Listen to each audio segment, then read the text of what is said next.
Pansin nyo, karamihan naman ng sinabi niya kahapon, sinasabi din naman niya nung siya'y Pangulo pa.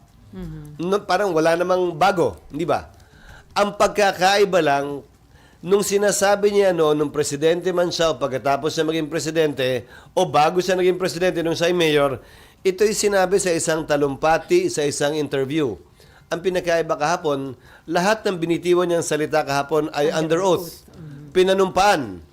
At sinabi niyang yan ay totoo sa abot ng kanyang nalalaman na pwedeng magamit kung sakasakali pabor o laban sa kanya.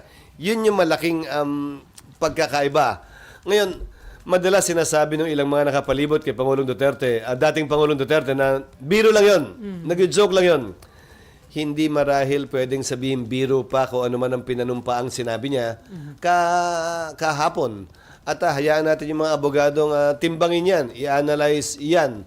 Dahil ang kagandahan ng transcript, hindi malalagay sa transcript yung ngiti o yung kung nagbibiro lang o hindi. Pag binasa mo ang transcript ng isang sinumpaang salaysay, walang emosyon yon, walang puso yon, talagang kung ano lamang ang nilalaman sa sinabi.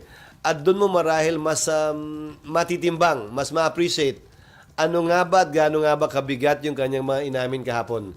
Hinihintay ko yun dahil ang transcript lalabas mamayang hapon pa lang. Sir, doon sa narinig nyo, as a lawyer, ano yung pwedeng gamitin against him?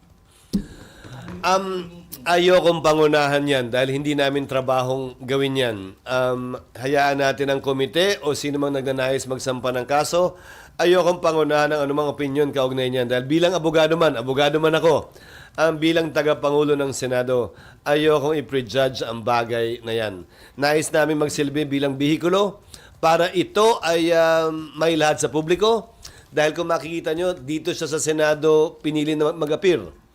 Dito niya sa Senado piniling sumumpa at magsalita.